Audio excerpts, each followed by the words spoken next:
Welcome. So we are here. আরেকবার আমি এসে গেছি তোমাদের পরের ফিজিক্সের টপিক নিয়ে। লাস্ট ভিডিওতে আমি অলরেডি ডিসকাস করেছিলাম যে পরের বারে আমরা ম্যাগনেটিজম চ্যাপ্টারের প্রথমের দিকে যে টপিকটা আমরা ছেড়ে গেছি, যেটার ফার্দার অ্যাপ্লিকেশন আমরা দেখেছি অ্যাম্পিয়ার সার্কিটের ল, সেই টপিকটা নিয়ে আমরা আলোচনা করব। একদম ঠিক ধরেছ, আমরা চলে এসেছি আলোচনায় বায়ো সাভার্ট ল। বায়ো সাভার্ট ল কী বলছে? বায়ো সাভার্ট লয়ে, বায়ো সাভার্ট লয়ের মেন আমাদের এম হচ্ছে আমাদের ম্যাগনেটিক ফিল্ড বার করতে হবে। আমরা জানি ম্যাগনেটিক ইফেক্ট অফ কারেন্ট, আমরা যেভাবে ক্লাস 10-এ পড়েছি যে whenever there is current in a conductor, একটা কন্ডাক্টরের মধ্যে দিয়ে যখনই কারেন্ট ফ্লো করে তখনই তার সারাউন্ডিংয়ে কিন্তু একটা ম্যাগনেটিক ফিল্ড তৈরি হয়। এটা আমরা দেখেছি ক্লাস 10-এ। ক্লাস 10-এর স্ট্যান্ডার্ডে আমরা বলেছিলাম এটা এখন আমাদের পক্ষে ক্যালকুলেশন হচ্ছে না, আমরা এটা রেখে দিচ্ছি 12-এর ক্যালকুলেশনের জন্য। তখন আমরা শুধুমাত্র এক্সপ্রেশন দেখেছিলাম।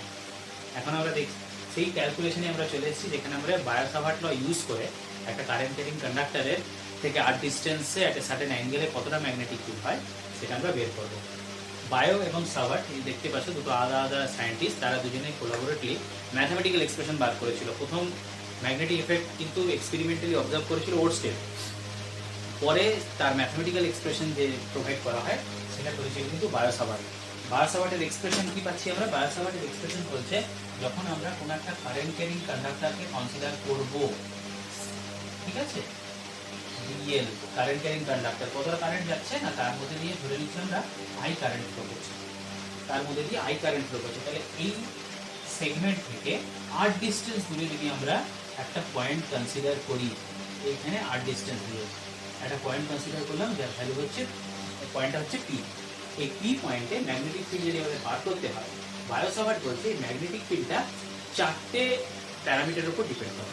ম্যাগনেটিক ফিল্ড অ্যাট বি পয়েন্টে যে ম্যাগনেটিক ফিল্ডটা তৈরি করবে সেটা 4টে প্যারামিটারের উপর ডিপেন্ড করবে। কি কি 4টে প্যারামিটার? প্রথম প্যারামিটারটা হচ্ছে কারেন্ট, দ্বিতীয় প্যারামিটারটা হচ্ছে সেগমেন্টের লেন্থ, থার্ড প্যারামিটার হচ্ছে এই সেগমেন্ট ডিএল যে ভেক্টরটা, সেই ডিএল ভেক্টর আর ভেক্টরের সঙ্গে যে অ্যাঙ্গেল ফর্ম করছে থিটা, আর 4 নম্বর হচ্ছে ডিস্টেন্স আর। ঠিক আছে, স্কেলার ফর্মে বলছে। ডেফিনেটলি 4টে প্যারামিটারের উপর ডিপেন্ড করছে যে ডিবি। ডেফিনেটলি দেখতে পাচ্ছি আমরা যেহেতু সেগমেন্টটা আমরা ডিএল নিয়েছি, ডিফারেন্সিয়াল লেন্থ নিয়েছি একটা, তাহলে ডিফারেন্সিয়াল লেন্থের জন্য কিন্তু ম্যাগনেটিক ফিল্ড যেটা তৈরি হবে সেটা কখনোই ফাইনাইট ভ্যালু হবে না, সেটাও কিন্তু ডিফারেন্সিয়াল ভ্যালুই হবে। তাহলে ডিএল সেগমেন্টের জন্য ডিবি যেটা তৈরি হবে সেটা 4টে জিনিসের সঙ্গে প্রপোর্শনাল। একটা হচ্ছে আই এর সঙ্গে ডাইরেক্টলি প্রপোর্শনাল, একটা হচ্ছে ডিএল এর সঙ্গে ডাইরেক্টলি প্রপোর্শনাল, থার্ড হচ্ছে sine of the angle between DL and R. DL আর আর এর মধ্যে যে অ্যাঙ্গেল তৈরি হয়েছে তার সাইনের সঙ্গে প্রপোর্শনাল হবে, আর ইনভার্সলি প্রপোর্শনাল হবে আর স্কোয়ার এর সাথে। এটা তো আমরা কুলম্বের ল থেকে দেখে আসছি যে ইলেকট্রিক ফিল্ডে কুলম্বের লয়ে দেখেছিলাম ইনভার্স স্কোয়ার ডিপেন্ডেন্স ছিল। বায়ো সাভার্ট ল, কুলম্বস ল যেভাবে ইলেকট্রিক ফিল্ডের ক্ষেত্রে ইলেকট্রিক ফিল্ড বার করতে যেভাবে হেল্প করে, সেম অ্যাপ্লিকেশন হচ্ছে বায়ো সাভার্ট ল ম্যাগনেটিক ফিল্ডের ক্ষেত্রে। তাহলে ম্যাগনেটিক ফিল্ডের ক্ষেত্রে যে ডিফারেন্সিয়াল ম্যাগনেটিক ফিল্ড তৈরি হচ্ছে অ্যাট পয়েন্ট পি, সেটা 4টে বিষয়ের উপর ডিপেন্ড করছে, আই, ডিএল, সাইন থিটা আর inverse proportional to r square. তাহলে এগুলোকে যদি আমরা কম্বাইন করি, আমরা জানি যে কম্বিনেশন অফ প্রপোর্শনালিটি সেটা আমাদের দেয় BL proportional, DB proportional to I DL sine theta by R square. Complex proportionality, proportionality প্রত্যেকটাকে যখন একসঙ্গে আমরা লিখছি তখন এটা পাচ্ছি। এবার প্রপোর্শনালিটি সাইন অমিট করে যখনই আমরা ইকুয়াল সাইন দেবো, আমাদের এখানে একটা কনস্ট্যান্ট চলে আসবে K into I DL sine theta by R square. এটা এখানে আমি ভেক্টর লিখছি, এখানে অ্যাকচুয়ালি আমি ম্যাগনিটিউড লিখবো, ভেক্টর লিখবো, কারণ আমরা রাইট সাইডে যেগুলো লিখছি প্রত্যেকটা হচ্ছে স্কেলার কোয়ান্টিটি। আমরা কোনো ভেক্টর কোয়ান্টিটি এখনো কনসিডার করিনি, অলদো আমরা জানি magnetic field is a vector, কিন্তু আমরা যখন স্টার্টিং ক্যালকুলেশন করছি ইলেকট্রিক ফিল্ডের ক্ষেত্রে আমরা তাই লিখেছিলাম যে ডিবি আমরা প্রথমে ম্যাগনিটিউড ওয়াইজ ক্যালকুলেট করছি, তারপর আমরা ভেক্টর ফর্মে এটাকে কনভার্ট করব। তাহলে I DL sine theta by R square, এখানে যে কনস্ট্যান্টটা এখানে তৈরি হলো, এই কনস্ট্যান্টটা কারেন্টের উপর ডিপেন্ড করবে না, ডিএল এর উপর ডিপেন্ড করবে না, সাইন থিটার উপর ডিপেন্ড করবে না, আর এর উপর ডিপেন্ড করবে না। তাহলে এখানে আমরা যে ম্যাগনেটিক ফিল্ড পাচ্ছি, আমরা যে 4টে প্যারামিটারকে বাদ দিই, অর্থাৎ কারেন্ট, লাইন সেগমেন্ট, অ্যাঙ্গেল আর আর, এই 4টে প্যারামিটারকে আমরা বাদ দিই, তাহলে আমাদের এখানে একমাত্র ইনফ্লুয়েন্সেরও যে প্যারামিটারটা থাকছে যেটা ম্যাগনেটিক ফিল্ডকে এফেক্ট করতে পারে, সেই ফ্যাক্টরটা হচ্ছে মিডিয়াম। তাহলে আমরা এই ক্যালকুলেশনে দেখছি যে কেটা আমরা পেয়ে গেছি, সেই কেটা I DL sine theta by R স্কোয়ারের উপর ডিপেন্ড করছে না, সেটা ডিপেন্ড করবে আরেকটা ফ্যাক্টর যে ম্যাগনেটিক ফিল্ডকে এফেক্ট করতে পারে, সেটা হচ্ছে মিডিয়ামের উপর ডিপেন্ড করবে। তাহলে এই বায়ো-সাভার্ট ল ইউজ করে আমরা কিন্তু শুধুমাত্র এই এক্সপ্রেশন পর্যন্ত এলাম। তোমাদের হয়তো মনে আছে পেন্ডুলামের ক্ষেত্রে ক্লাস 11 আমরা দেখেছিলাম যে টি এর ডিপেন্ডেন্সটা দেখে আমরা কিন্তু 2 পাইটা পাই না। টি এর ডিপেন্ডেন্স দেখে বা ডাইমেনশন অ্যানালিসিস আমরা দেখেছি ক্লাস 11 এ যে টি এর ডিপেন্ডেন্স আমরা পাই একটা কনস্ট্যান্ট টু √L/G।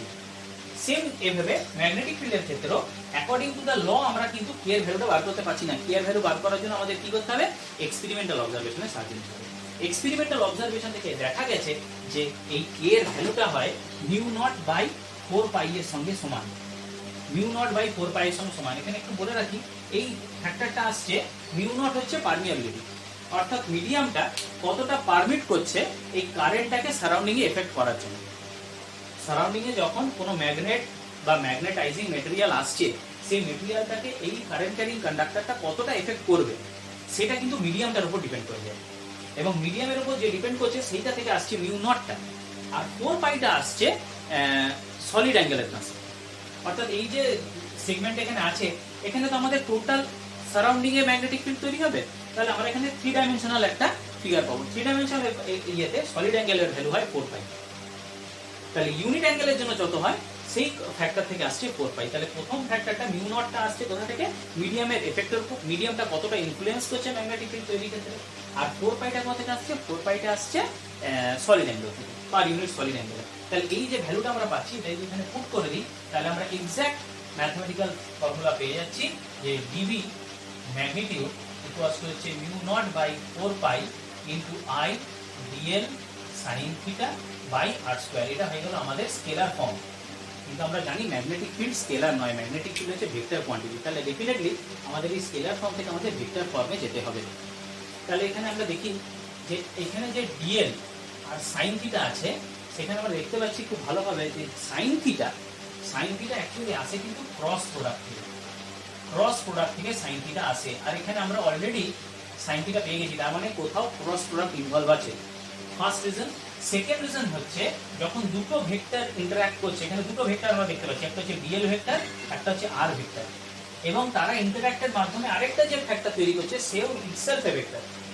তাহলে দুটো ভেক্টরের ইন্টারঅ্যাকশনে একটা ভেক্টর তৈরি হচ্ছে, অর্থাৎ ডিএল ভেক্টর আর আর ভেক্টরের ইন্টারঅ্যাকশনে তৈরি হচ্ছে ডিবি ভেক্টর। তাহলে সেক্ষেত্রে এটা তখনই পসিবল যখন দুজনের মধ্যে অপারেশনটা হবে ক্রস প্রোডাক্ট। তাহলে দুটো ক্ষেত্রে আমরা কনফার্ম হচ্ছি যে এটা ক্রস প্রোডাক্ট। এক হচ্ছে due to the presence of sine theta. Sine theta যেহেতু এক্সপ্রেশনে আছে, তাহলে ডেফিনেটলি কোনোভাবে এখানে ক্রস প্রোডাক্ট আছে। আর সেকেন্ড হচ্ছে ডিএল আর আর দুজনেই ভেক্টর, আর তারা দুজনে ইন্টারঅ্যাক্ট করে রাইজ করছে ম্যাগনেটিক ফিল্ড ইটসেলফ এ ভেক্টর। তাহলে তাদের মধ্যে ইন্টারঅ্যাকশনটা ডেফিনেটলি ক্রস প্রোডাক্টই হতে হবে। তাহলে এই কনসেপ্টের উপর আমরা লিখতে পারি যে ম্যাগনেটিক ফিল্ড যেটা আমরা বার করেছি এই চারটে ডিপেন্ডেন্সের উপর, তাহলে তার যে ভেক্টর ফর্ম, সেই ভেক্টর ফর্মটা হয়ে যাবে μ0I/4π। আমরা বাইরে নিয়ে নিলাম, এখানে ডিএল আর সাইন থিটা, সে ডিএল এর সঙ্গে যদি আমি একটা আর মাল্টিপ্লাই করে দিই, ডিএল আর সাইন থিটা, তাহলে আমার নিচের এক্সপ্রেশনে আর স্কয়ারটা দাঁড়িয়ে যাবে আর কিউব। এখানে বোঝা গেল, যেহেতু আমরা উপরে একটা আর এক্সট্রা নিলাম, কিসের জন্য?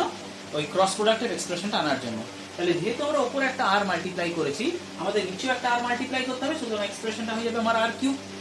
আর এখানে আমরা দেখতে পাচ্ছি DL R sine theta, DL R sine theta হচ্ছে nothing but expression of DL cross আর।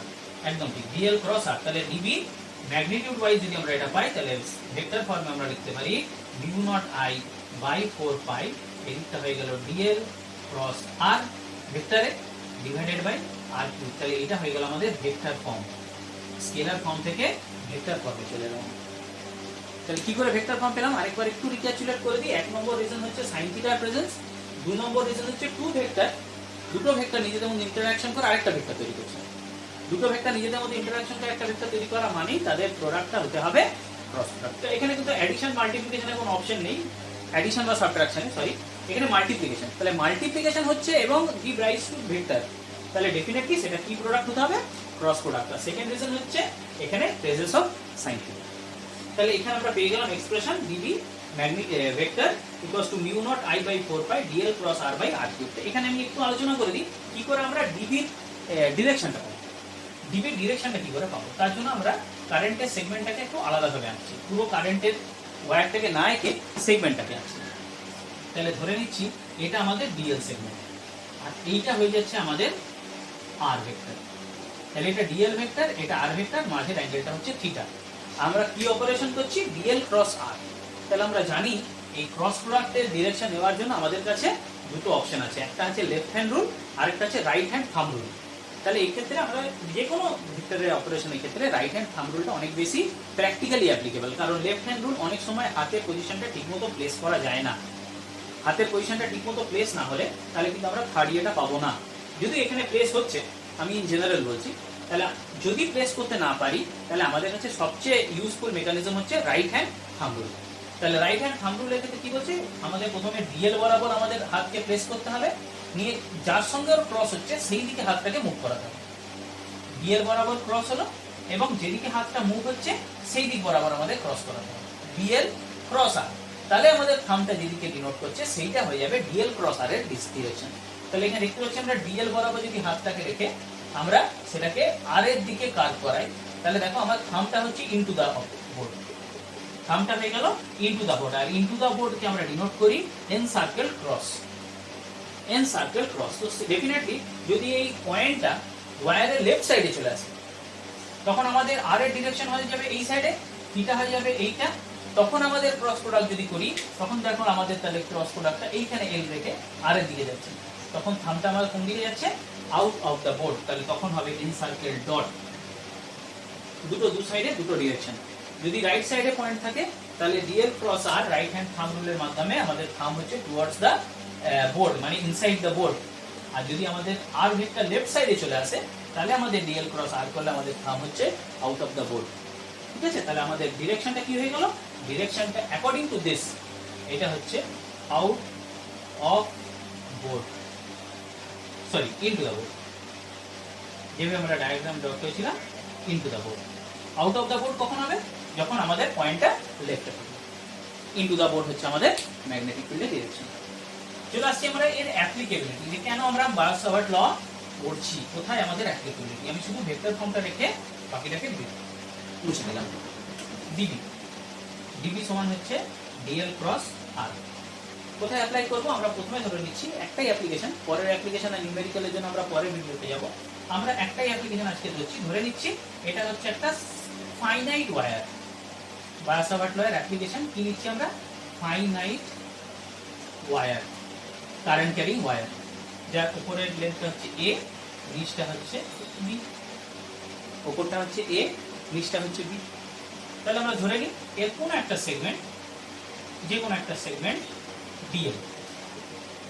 আমাদের যদি পুরো ম্যাগনেটিক ফিল্ডটা বার করতে হয়, আমরা বায়োট-সাভার্ট লয়ে কিন্তু ফুল ম্যাগনেটিক ফিল্ড পাচ্ছি না, আমরা কি পাচ্ছি, ডিএল সেগমেন্টের জন্য ম্যাগনেটিক ফিল্ড, তারপর সেটাকে ইন্টিগ্রেট করতে হবে। এখানে কিন্তু খুব পরিষ্কার দেখা যাচ্ছে যে আমরা ডিবি পাচ্ছি, এক্সাক্ট ম্যাগনেটিক ফিল্ড কিন্তু আমরা ক্যালকুলেট করিনি।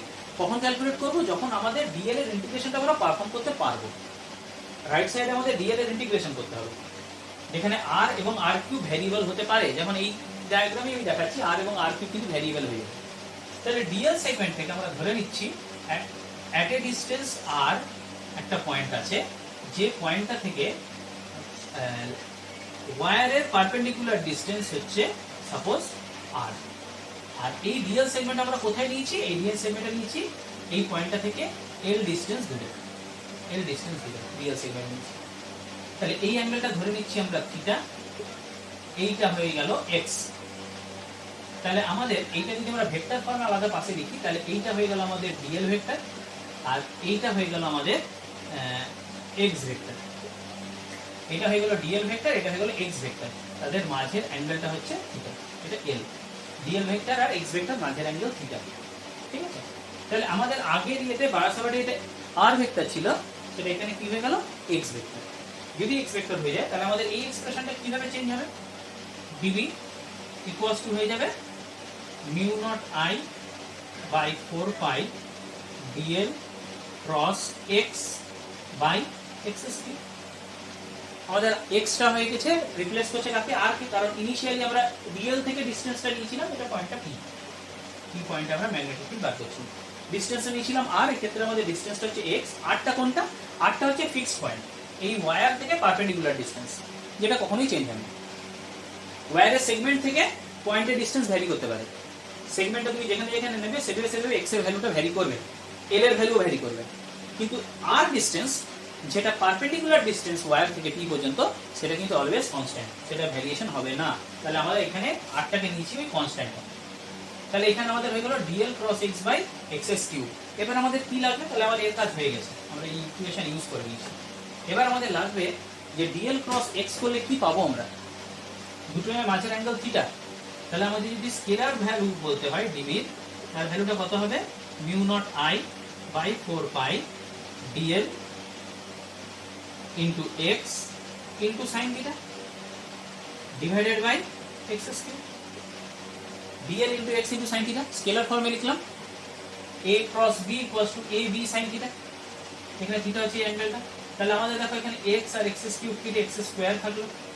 তাহলে আমাদের রাইট সাইডটা কি দাঁড়িয়ে গেল?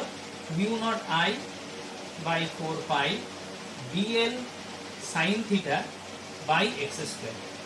এদিকটা হচ্ছে ডিবির মড। এবার আমাকে কি করতে হবে? ইন্টিগ্রেশন করতে হবে। ইন্টিগ্রেশন করলে আমরা ডিবিটা পেয়ে যাবো।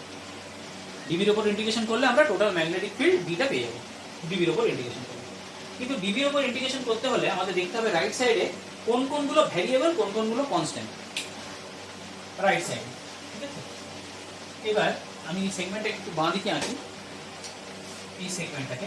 এবার এই দেখো ডিএল, এইটা ছিল আমাদের আর, এইটা ছিল এক্স, আর এটা ছিল থিটা, এইটা ছিল আমাদের ডিএল। তাহলে আমাদের যদি ডিএল এর উপর ডিবির উপর ইন্টিগ্রেশন করতে হয় ডি পাওয়ার জন্য, তাহলে আমাদের রাইট সাইডে কি কি আছে দেখো? আই কনস্ট্যান্ট, এক্স কিন্তু ভ্যারিয়েবল। একটু আগেই বললাম এক্স কিন্তু ভ্যারিয়েবল, এক্স কিন্তু কনস্ট্যান্ট নয়, কনস্ট্যান্ট হচ্ছে আর। তাহলে এক্স কে যদি আমি এল স্কয়ার প্লাস আর স্কয়ারে লিখি, তাহলে আর কনস্ট্যান্ট হলো, এল কিন্তু কনস্ট্যান্ট নয়, ভ্যারিয়েবল। তার সঙ্গে আবার অ্যাড হয়ে আছে সাইন থিটা। তাহলে আমার বিভিন্ন সেগমেন্টের জন্য থিটা ভ্যারি করে যাবে। এই সেগমেন্টে যদি এখানে চলে আসে আমাদের থিটা হয়ে যাবে 90 ডিগ্রি। এই সেগমেন্টে যদি নিচে চলে আসে আমাদের থিটা হয়ে যাবে লেস দেন 90 ডিগ্রি। তাহলে আমাদের ডিএল এর পজিশনের উপর থিটা ভ্যারি করছে, এক্স ভ্যারি করছে। তাহলে রাইট সাইডে আমরা ইন্টিগ্রেশন করতে পারছি না, রাইট সাইডে আমরা ইন্টিগ্রেশন করতে পারছি না যদি না আমরা থিটা ডিপেন্ডেন্সটাকে কনসিডার করতে পারি। কিভাবে কনসিডার করব থিটা ডিপেন্ডেন্সকে? তাহলে আমাদের mu naught I by 4 pi তো বাইরে চলে এলো, অসুবিধা নেই, ভেতরে থেকে গেল dl sine theta by x square. X স্কয়ারের জায়গায় আমরা কি বসাবো? এক্স স্কয়ারের জায়গায় বসাবো l square plus r square. এটা তো পাইথাগোরাস থিওরেম। এটা হচ্ছে এল, এটা হচ্ছে আর, আর এটা এক্স। তাহলে perpendicular square plus base square equals to hypotenuse square করে আমরা বসালাম এল স্কয়ার প্লাস আর স্কয়ার। কিন্তু আমাদের সাইন থিটার এক্সপ্রেশন থেকে গেল এখানে। তাহলে সাইন থিটার এক্সপ্রেশন থেকে আমাদের এলিমিনেট করতে হয়। আমরা কি করছি? এই থিটাটাকে এই আলফাতে কনভার্ট করে দিচ্ছি, থিটাটাকে ইন টার্মস অফ আলফা লিখছি। আমাদের কি সুবিধা? সুবিধা এটাই যে আলফাকে আমরা এল আর আর এর সঙ্গে রিলেট করতে পারবো অ্যাজ এ ট্যান থিটা, যেটা আমরা থিটার ক্ষেত্রে পাচ্ছিলাম না, কিন্তু আলফার ক্ষেত্রে পারবো। ট্যান আলফা সমান আমরা ইজিলি লিখে দিতে পারি এল বাই আর। সেই জন্য আমরা থিটাটাকে কনভার্ট করে দিচ্ছি কিসে? আলফার এক্সপ্রেশন। কি পাবো এখানে দেখো? আমরা পেয়ে যাবো এইখান থেকে থিটা হচ্ছে এক্সটেরিয়র অ্যাঙ্গেল, তাহলে 90 ডিগ্রি প্লাস আলফা সমান থিটা হয়ে যাবে। থিটা সমান হয়ে যাবে 90 ডিগ্রি প্লাস আলফা। আমাদের কি আছে? সাইন থিটা, তাহলে হয়ে যাবে সাইন 90 প্লাস আলফা। আর সাইন 90 প্লাস আলফা হচ্ছে cos alpha. Second quadrant, second কোয়াড্রেন্টে সাইন পজিটিভ আর sine pi by 2 plus any angle সেটা cos হয়ে যায়। তাহলে sine theta which is sin 90 degree plus alpha সমান হয়ে গেল cos আলফা। আর দরকার কি আমাদের? ডিএল আর l square plus r square. ডিএলটাকে আমরা কি লিখবো? একটু আগেই বললাম যে এখান থেকে আমাদের সুবিধাটা কি হলো? আলফা নেওয়াতে আমরা ট্যান আলফাকে এল বাই আর হিসেবে এক্সপ্রেস করতে পারবো। তাহলে আমরা যদি ট্যান আলফা এটাকে যদি এল বাই আর লিখি, তাহলে আমাদের এল হয়ে গেল আর ট্যান আলফা, এল হয়ে গেল আর ট্যান আলফা। এল ট্যান আলফা হয়ে গেলে আমাদের যদি ডিফারেন্সিয়েশন করে দিই, আর তো কনস্ট্যান্ট, আলফা ভ্যারিয়েবল, আর কিন্তু কনস্ট্যান্ট। তাহলে আর যদি কনস্ট্যান্ট হয়, আলফার ডিফারেন্সিয়েশন হচ্ছে tan alpha sec square alpha d alpha. আর মজার ব্যাপার হলো যে নিচে ডিনোমিনেটর পাচ্ছি আমরা l square plus r square, সেখানেও কিন্তু আমরা একটা cos sec square alpha expression পাবো, কারণ এল হচ্ছে আর ট্যান আলফা। তাহলে এল স্কয়ার হয়ে যাবে r square tan square alpha plus r square. এখান থেকে দেখো যদি আমরা আর স্কয়ার কমন নিই, থেকে যাচ্ছে tan স্কয়ার আলফা প্লাস 1, এটা কত sec স্কয়ার আলফা। তাহলে নিউমারেটরে যে dl আছে তাতেও sec স্কয়ার আলফা, ডিনোমিনেটরে যে l square plus r square আছে তাতেও sec স্কয়ার আলফা পাচ্ছি। তাহলে চলে আসছে এখানে, তাহলে আমাদের b which is integration over mu naught i আমাদের বাইরে লিখে দিলাম, বাই 4 পাই বাইরে রেখে দিলাম, ভেতরে কি পাবো dl, dl এর জায়গায় কি বসাবো, এই যে পেয়েছি r sec square alpha d alpha into sin theta, sin theta আমাদের কনভার্ট হয়ে গেছে কিসে, cos আলফাতে, ঠিক আছে, divided by l square plus r square, কি পেলাম r square sec square alpha, r square sec square alpha. তাহলে আমাদের এক্সপ্রেশন কি দাঁড়িয়ে গেল, mu naught i by 4 pi r, এই rটা ক্যান্সেল হয়ে গেল, এই sec স্কয়ার আলফা ক্যান্সেল হয়ে গেল, যে rটা যেহেতু কনস্ট্যান্ট সেই ইন্টিগ্রেশনের বাইরে চলে এলো, ভেতর থেকে গেল কে cos আলফা d আলফা। এবার আলফার উপর ইন্টিগ্রেট করে দিলেই আমাদের টোটাল ওয়্যারের জন্য আমাদের ম্যাগনেটিক ফিল্ড পেয়ে যাবো আমরা, ঠিক আছে। তার জন্য আমাদের কি বলা থাকতে হবে, যে টপ মোস্ট পয়েন্ট এখানে কত অ্যাঙ্গেল করছে, লোয়ার মোস্ট পয়েন্ট এখানে কত অ্যাঙ্গেল করছে, এটা আমাদের বলা থাকতে হবে। ধরে নিচ্ছি top most angle alpha 1 angle করছে, lower most angle alpha 2 angle করছে, তাহলে আমাদের ইন্টিগ্রেশন লিমিট হয়ে যাবে minus alpha 2 to plus alpha 1, integration লিমিটটা হয়ে গেল minus alpha 2 to plus alpha 1। Minus alpha 2 কেন, কারণ অ্যাঙ্গেলটা below x axis, below x অ্যাক্সিসে থাকলে আমাদের অ্যাঙ্গেলটা হয়ে যায় মাইনাস, এটা ইন্টিগ্রেট করো, তাহলে খুব সহজে আমরা লিখতে পারি mu naught i by 4 pi cos আলফার ইন্টিগ্রেশন হচ্ছে sin আলফা, তাহলে এখানে হয়ে গেল sin আলফা, আর লিমিট হচ্ছে minus alpha 2 to plus alpha 1, বসিয়ে দিই mu naught i by 4 pi, এখানে হয়ে গেল sin alpha 1 minus of sin minus alpha 2, sin alpha 1 আমরা কি পেয়ে গেলাম এখানে, এখানে আমরা পেয়ে যাব b ইকুয়ালস টু, এখানটা মুছে দিই, b ইকুয়ালস টু আমরা পেয়ে গেলাম mu naught i by 4 pi ব্র্যাকেটের মধ্যে sin alpha 1 plus sin alpha 2। কেন পেলাম, কারণ minus sin alpha, sin minus alpha হচ্ছে মাইনাস sin আলফা, সেই মাইনাস আর এই মাইনাস প্লাস হয়ে গিয়ে sin আলফা।